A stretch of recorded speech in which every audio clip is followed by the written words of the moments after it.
Billy, it's Bob Lazari, Tony D'Angelo here in Eastern Connecticut. Thanks for coming on and welcome to the show, Billy. Hi, Billy. Thanks, Bob. Hi, Tony.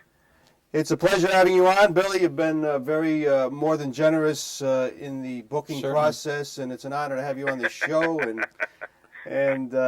But we have some great memories. And when I told Tony you were coming on, he said, "Boy, I'm excited." Texas Rangers." Yeah. Well, I have to admit, guys, I had to turn on baseball because I figured there might be a baseball question or two because I was actually watching hockey. Well, hey, I'm trying to get in the frame of mind in case you guys drop some baseball on me. Time of the season, but just some background for our viewers. Tony, Billy, born down in Virginia, played 9 seasons in the big leagues, over 800 games. It was drafted by the Rangers back in 1976. Was a 3-sport standout in high school, and went on to do some broadcasting. Did some terrific work for the Braves, Mariners, Angels, ESPN. He's done a lot of writing. Has gone into I can't keep a job, Bob. Well, you move on to bigger and better things, it seems. I don't know, but... I tell you, I actually was drafted in 1973 by the Rangers out of high school. Oh, okay. And, that's fine, because I signed after the 76, after my junior year in college. Went to college, yep. I went to James Madison. It was Madison College at the time, but by the time I got my degree, it was a university. And the scout who drafted me, a great man, Joe Branzel, drafted me in the 28th round. And at the time, the scouts were telling me I was going somewhere in the teens. So when I heard 28th round, it was the same year that David Clyde was drafted, so I didn't have a whole lot of money left for the 28th round. Anyway, and I told Joe, I said I didn't know they had that many rounds. And he could hear my disappointment. And he said, well, Bill, at the time there were 24 teams. 23 teams passed over you 27 times. As if to say, don't blame us for drafting you. Oh, boy, yeah, David Clyde. Memories of Clyde. Wow, the 18-year-old boy. But growing up in Virginia, Billy, I mean, 3 sports stand out here. Now, you're a hell of a football player from what I'm reading here. But was it always baseball? Was that your first love? Well, geez, Bob, let me think. I thought somewhere around junior high school I'd be a better basketball player, but I didn't get any taller than 5'9", and I didn't have that amazing jumping ability that you'd have to have. Right. I was probably a better football player. If I'd been as big, maybe as my youngest son, well, he's 6'3", I wish I were that tall. Right. But if I'd have been about 6 feet or 6'1", I thought that was my better sport. But around age 15, I thought, well, if I'm going to play pro at anything, it's probably going to be baseball. I certainly respect I should say certainly because you don't know, but I respected its history. I love the game. I am probably not dirt under the fingernails crazy about it, but as far as respecting the game and knowing its history, I always did know that and was fortunate enough to get drafted, play 3 years in minors, and make it to the majors, and see some of the same people that I watched on TV when I was growing up. And back in those days, we only got to see one game in Southwest Virginia. You only got to see the game of the week. So for me and you got to see a lot of the Yankees because even in the down years, because of the market, you'd see the Yankees quite a bit. So for me to have an opportunity to run into Tony Kubek or speak behind Bobby Richardson, which you don't want to do because he's a tremendous orator, and or to see Clete Boyer and to talk to him about some things was really nice. I can't say enough. I mean, I'll go to some events now, and Joe Pepitone will just crack on me like we were teammates, and I was watching him play when I was growing up. So it's really flattering for me to have everybody in the fraternity and respect each other's talents like that. Yeah, and Tony mentioned his son, the 6'3" Ian. He caught 10 of Colt Brennan's 58. No, actually, that was the older son, Ian, who caught the. I'm confusing everybody. Ian is the oldest one who caught 10 of Colt Brennan's. Now, Ian is not much bigger than me. Ian's probably a little bit taller, but extremely strong. He can bench press 345, and he does way more than 100. I don't know, probably about 185, 190, and tremendous speed. Fortunately for all my kids, and my daughter was probably the best athlete. She threw the javelin at URI. Right up the road, Billy. Yeah. Right up the road. Yeah. She in Kingston. Yeah, she was quite the talent, and still plays a mean brand of flag football down in Virginia too. And will pull your heart out and show it to you competitive. sister. Wonder where she gets that from. Her mother. Her mother. There you go. Thank you for leading me into that one. That was easy. I thought I was going to have to lead myself into that one. Huh? All right, we're on the phone with the always entertaining Billy Sample. Tony, question. Billy, good evening. It's an honor and a pleasure. Oh, Tony, thank you. That's nice of you to say. My favorite question of ex-major leaguers is, what was your first appearance in a major league game, and what were you thinking when you started to play, wherever you started to play, and however you got into the game? How long do we have? I can set this up for you, but it might take a second. Okay, let me try to set this up for you, Tony. I was playing AAA ball. 4 days left in the season. Rich Donnelly, who coached me a year at the major league level, was our AAA manager, and he said I was going. He said, "You're going up," and I kind of gave him a matter-of-factly thank you, because I did pretty much what I thought I should do to get to the majors. And I was saying the PCL, I was third in the league in hitting, but that's the PCL, so everybody's going to hit high. And but I had a sense that I was going up. So anyway, we finished our AAA season. We meet the team in Milwaukee. The Rangers were about 5 games out in early September, and we were in Tucson. And I finished the year there. Went from Tucson to Phoenix, Phoenix to Chicago, Chicago to Milwaukee. When you finish those flights, by the time you drag into the clubhouse, you're just kind of beat. And I walked by the starting lineup, and I was leading off. Okay, I didn't think I was going to play right away, but okay, that's fine. But the part that alarmed me was that I was playing second base. And I still have, to this day, I believe, the Texas League record, that's the AA League, for most errors by a second baseman. In fact, at the time, I didn't even have an infielder's glove. I had burned that a long time ago.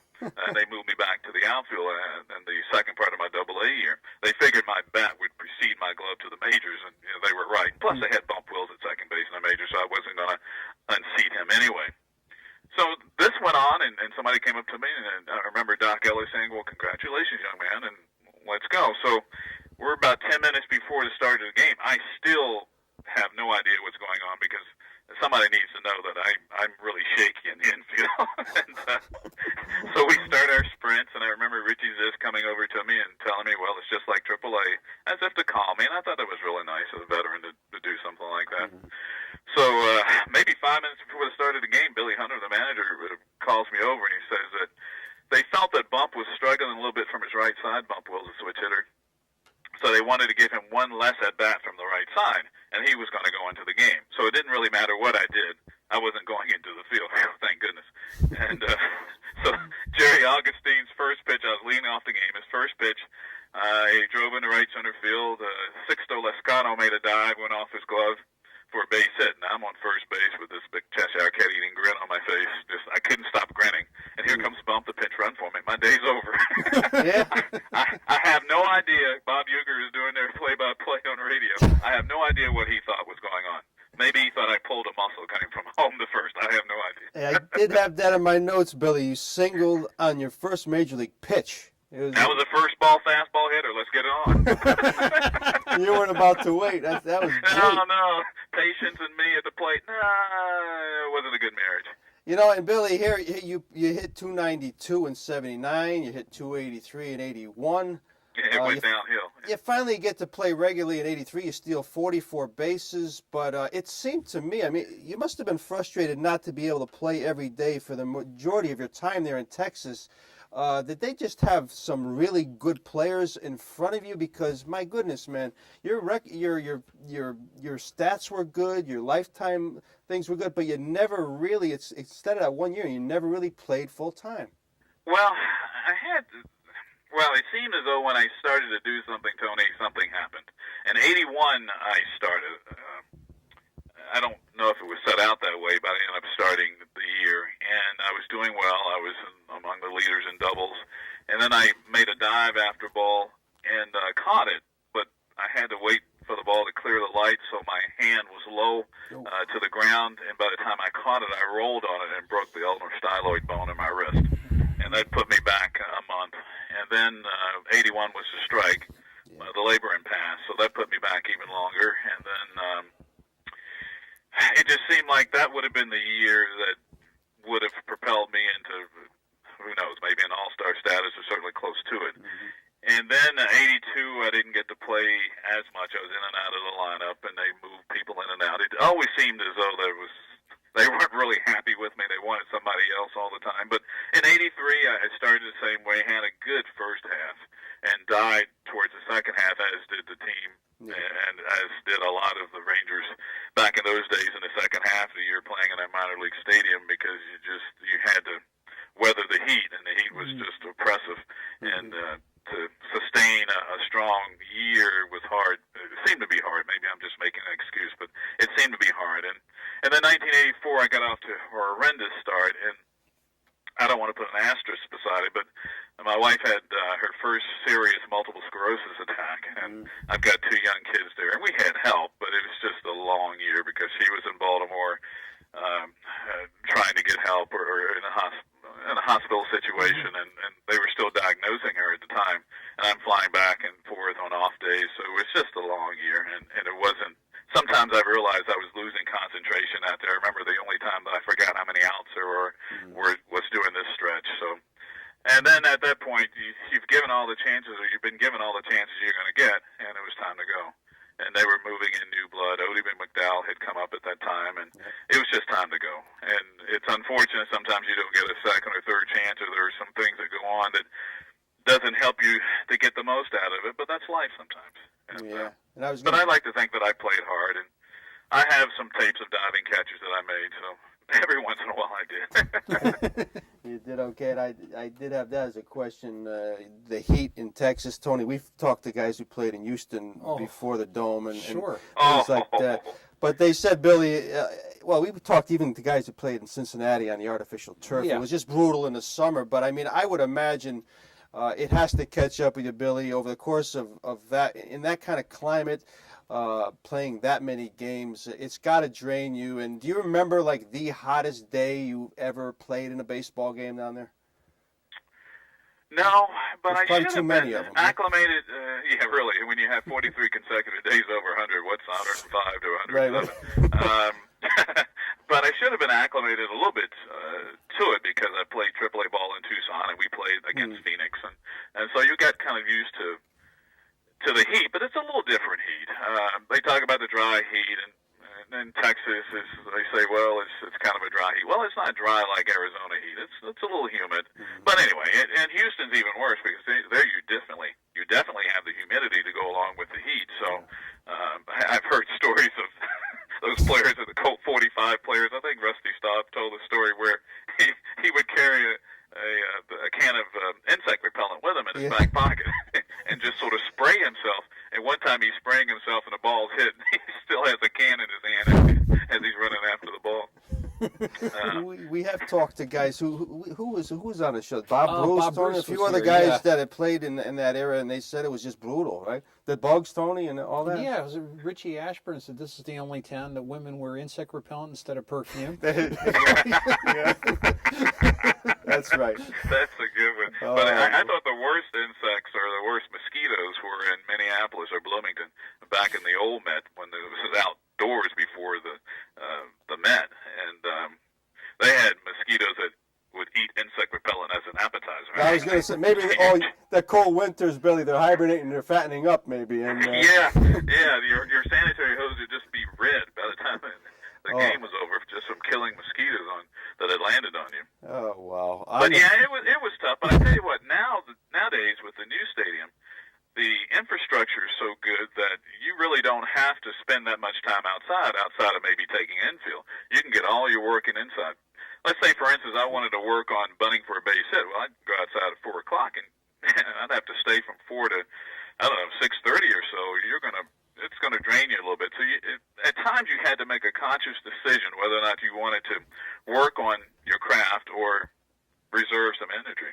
Or preserve some energy. Yeah, that's for sure, and I'm sure some guys handle it better than others. Tony, question? You know, Billy, and I look at all of the managers you played for, and it's 8 of them. Yeah, and it's just, Hunter, Corrales, Zimmer, Johnson, Rader, Tanner. Give us a couple of manager stories. It's just your favorite recollections of the guys you played for. Uh, Don Zimmer, the old Brooklyn Dodger. Eddie Childs, who became our owner, I think, in 1981, 80 or 81. And he was a sweet man, and he wanted to bring some of his managerial philosophies from his oil company to baseball. And one of them was, and I can't think of the term given for this, but essentially it worked like this. He would, for a hitter, he would say, what are you going to do in your next 30 at-bats? You're sort of working on short-term goals, so you can monitor them a little better and maybe help you motivate them a little more. So he might call in somebody like Al Oliver, who's a lifetime 303 hitter and hits nothing but line drives, and say, okay, in your next 15, next 30 at-bats, how many hits do you think you're going to get? And Scoop might say, well, with any luck, I might get 15, something like that. So by the time he gets to me, and I'm sure it's a long day, and he's holding this piece of paper, and he's going through the whole thing. And so he's asking me, okay, well, how many hits do you think you're going to get in your next 30 at-bats? And I thought for a second. Then I reached for a schedule. I had to see who we were playing. Hey, did we see Morris? How about Dave Steve? Okay, let me ratchet that down a little bit. Yeah. tough pitchers. Oh, that stuff. There's so many of them, though, and all of them are really unique. I was telling somebody not too long ago that Chuck Tanner had one of the hardest handshakes you would ever want to feel. And there's some guys, baseball players work with their hands, and they're really strong with them, and they don't really shake. They just squeeze. Cal Ripken Jr., you don't want to shake his hands. Barry Larkin, you better get in there good, because if you don't get in there, they will crush your bones. And Chuck was like that too. But Chuck is such a nice man. Not that the other guys are nice too, but Chuck was such a nice man, and he was giving bro hugs before bro hugs were fashionable. So he grabs your hand, and you're not really expecting the crush that you're going to get, and he pulls you into him at the same time. And he's happy to see you, and he's smiling, and he's beating you on the back, and all you're thinking about is the pain in your hand. You're kind of trying to disengage him as quickly as you can, but you can't really, because he's already pulled you inside. It's like he's an octopus or something. Wow. And you're smiling the whole time, and it'd be kind of embarrassing to go on a DL for a handshake, wouldn't it?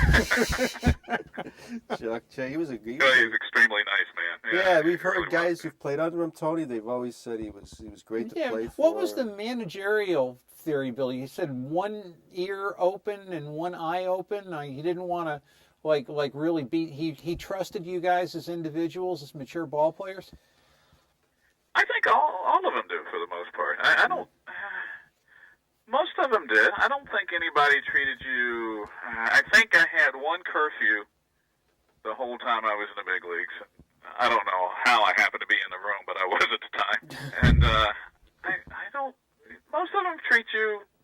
You would hope they treat you like this is your career. You would hope that you would be conscientious enough to take care of yourself and do what you have to do to get the most out of yourself. So I don't. Of all the 8 of them, I don't think anybody treated you any differently man to man. Some of them are a little different on the field, but off the field, they pretty much treated you like you'd want to be treated. We're all adults, and you treat them like an adult, and we treat you like an adult. I think that's pretty. And some of them will have rules of be on time or something similar to that, or be 5 minutes early, or I don't know. But for the most part, I never even thought about what rules. I guess when a manager takes over a club, they'll tell you what they expect, and then you just okay. Well, you know what they're looking for, so you try to modify your ideology to fit theirs and just keep on moving.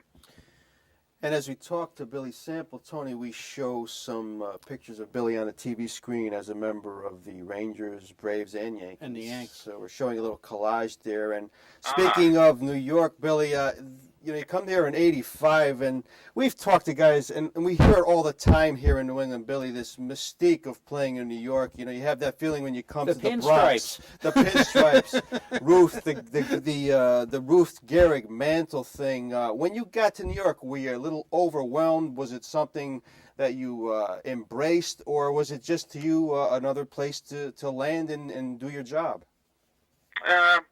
More so the latter, Bob. Yeah.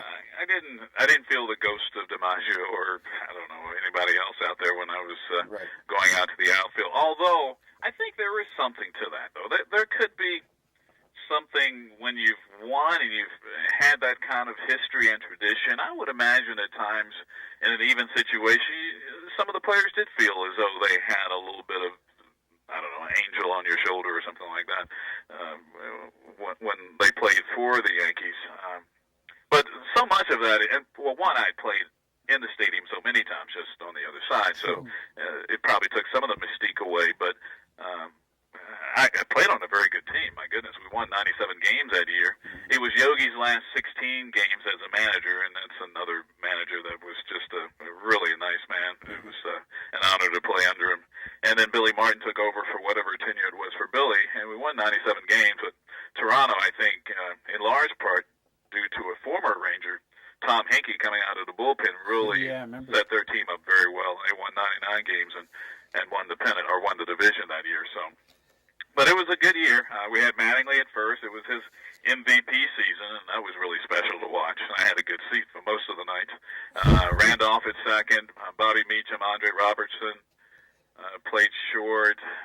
It was Mike Pagliarulo's first full season at third. Dale Bear also played a little third. Yeah. Ron Hassey, Butch Weiniger behind the plate. Ricky Henderson's first year, his first time with the Yankees in the outfield. Dave Winfield as well. And for the most part, Ken Griffey Sr. got the majority of the playing time at the other outfield position, but then we had Henry Cotto and Vic Mata and Omar Moreno and myself, and Dan Pasqua came up a little bit later to play a little bit of outfield and DH, and Don Baylor was the primary DH. So we had some offensive presence out there. Guidry was Guidry's last 21 season. Righetti was in the bullpen as a closer. Trying to think of some of the other pitchers that we had on the team. Phil Negro won his 300th that year. It was a good year. It was a good year, and it was very competitive, and every game meant something, and there was always something going on, it seemed. You could cut sometimes the tension with a knife, or at least the matrix from George to the press to Billy to the players and back up. It was just, I told some of the reporters, you really don't have to look for a story around here. There's just always one happening. And there still is. It's been like that. And I went to school down there, Billy, and following it right through the '80s was something. And Billy hit 288 that year, Tony, in the time he did play with the Yankees. And I should tell our viewers, all told, I counted at least 5 Hall of Famers that Billy played with, Tony. I got Fergie Jenkins. I got Gaylord Perry. Oh, what another great guy. Fergie, what a great teammate. Boy, in Texas, in '78, he was something. And then, of course, Gaylord Perry at the age of, toward the end, you played with him, Billy. And then, of course, Gaylord, played with and against Gaylord. Yeah. Or Gaylord, as they say in North Carolina. Yeah. And Ricky and Winfield and Bruce Sutter at the end with Atlanta. Oh, that's right, Bruce, yeah. But, and then a bunch of guys that managed also, Bill. I'm looking at Mike Hargrove, Mattingly, Randolph, Baylor, also guys that managed. So you're on a lot of good baseball people. That's Buddy Bell also managed, and I probably wouldn't have thought that Buddy was going to be a manager, but he managed for a few teams, and that's another a nice man and just a tremendous all-around player. Yeah. It's fun to be around a lot of. Unfortunately, I never got to play in the postseason. That's probably the only goal I really had. But it's fun to be around such exclusive talent like that. Yeah. It sure and is. So I go from one exclusive profession to another one, filmmaking. Hey, how about that for a nice segue? Yeah, we were going to mention that, and I'll make my own segue. He has recently produced the award-winning screenplay into the movie. It's called Reunion 108, and it's based on baseball, right, Billy? Yes, it has a baseball backdrop. It's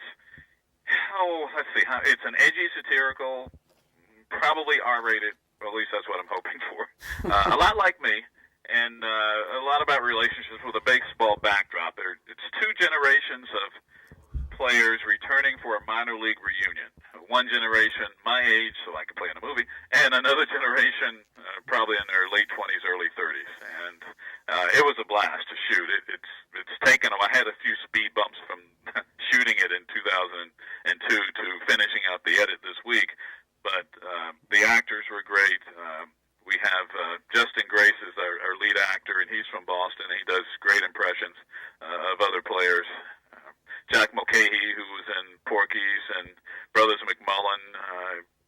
in the movie. We have a lot of good, talented actors. Bo Keister, who was in Remember the Titans, which coincidentally, in real life, that team played my high school team in the state finals.